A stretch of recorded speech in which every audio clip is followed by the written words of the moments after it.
कोई मेमोरी जो आपको अभी तक दिमाग में है कि यार अकेडमी क्या अकेडमी? बहुत मेमोरीज है सर। और कोर्समेट्स भी आजकल व्हाट्सएप के वजह से कुछ किसने फोटो खींचे होंगे वो फोटो भी शेयर कर देते हैं, तो इतनी अच्छी मेमोरीज है। और जो भी अच्छा टाइम स्पेंड किया है एकेडमी के अंदर, जो कॉमरेडरी बनी है ऑफिसर्स के बीच में, वो हमेशा याद रहेगी सर। और स्पेसिफिकली एक याद है, हमारे एक कैप्टन देवराज जो होते थे, जो तुम्हारा आपका जो बेसिक डीएस होता है वो जिंदगी में कभी किसी को आप भूल नहीं पाते। बहुत बिल्कुल। स्ट्रिक्ट थे, पूरी एकेडमी उनको जानती थी कि बहुत बदमाश है और बहुत स्ट्रिक्ट है।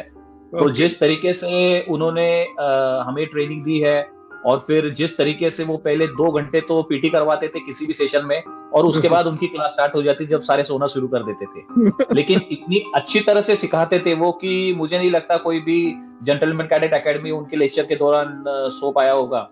तो एक यूनिकनेस थी कैप्टन देवराजू की कि बहुत फिजिकल एक्टिविटी करवानी और उसके बाद क्लासेस स्टार्ट करनी, और इतनी अच्छी तरह से सिखाना कि कोई सो ना पाए उनकी क्लास में। तो तो सभी पढ़ाते थे? Basic DS sir, battle craft, फिर टैक्टिक्स, और फिर जो भी मिलिट्री से रिलेटेड बेसिक सब्जेक्ट है वो हमारे प्लेटून कमांडर भी थे, तो सारे सब्जेक्ट्स वही सिखाते थे। Then how did you landed up in infantry? मेरे वक्त तो वो ब्लॉक सिस्टम में आपको पता चल जाता है कितनी सीट्स अवेलेबल है। और मेरे ब्लॉक में 2 आर्मर्ड की सीट्स थी, 2 मैकेनाइज्ड इन्फेंट्री की सीट्स थी।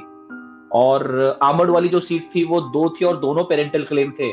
सो अदरवाइज मैं वैसे आर्मर्ड ऑप्टी था, लेकिन फिर मैंने बोला कि आर्मर्ड का तो मिलना नहीं, बिकॉज मेरा कोई पेरेंटल क्लेम था नहीं। सो फिर मैकेनाइज्ड इन्फेंट्री की 2 सीट्स थी और उसके अंदर 3 लोगों ने ऑप्ट किया था, और उसमें 2 भी हायर इन मेरिट होगा, उनको मैकेनाइज्ड इन्फेंट्री मिलना था।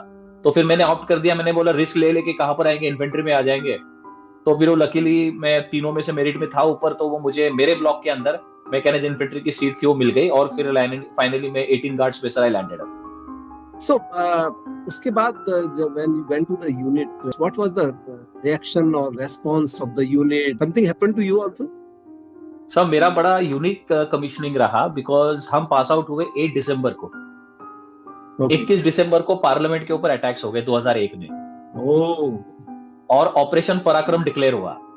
yes. तो हम जब छुट्टी पे थे तब ऑपरेशन पराक्रम डिक्लेयर हुआ, और एडजुटेंट ने कॉल कर लिया कि तुम्हारी छुट्टी कैंसिल, अभी यूनिट ज्वाइन करो। Oh, तो वो एक यूनिक इंसिडेंस था कि पोस्टिंग तो आई थी पहली झांसी बबीना में जहां पर मेरी यूनिट थी, लेकिन जाना पड़ा पाकिस्तान के बॉर्डर पे राजस्थान में, okay. एकदम Okay. शिव बाड़मेर जैसलमेर के एरिया में।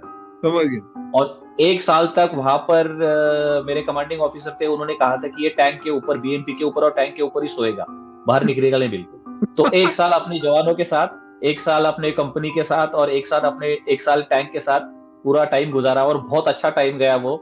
जितना इक्विपमेंट के साथ एक मैकेनाइज्ड इन्फेंट्री या किसी भी मैक हेवी यूनिट में सबसे इम्पोर्टेंट अगर वो है तो अपने इक्विपमेंट को जानना, ये सबसे Correct. इम्पोर्टेंट समझा जाता है। तो मुझे 1 साल मिला, मेरे सारे कोर्समेट्स को 1 साल मिला अपने इक्विपमेंट को जानने का। 24 घंटे अपने बीएमपी के ऊपर ही बैठे हो, कुछ करने के लिए है ही नहीं।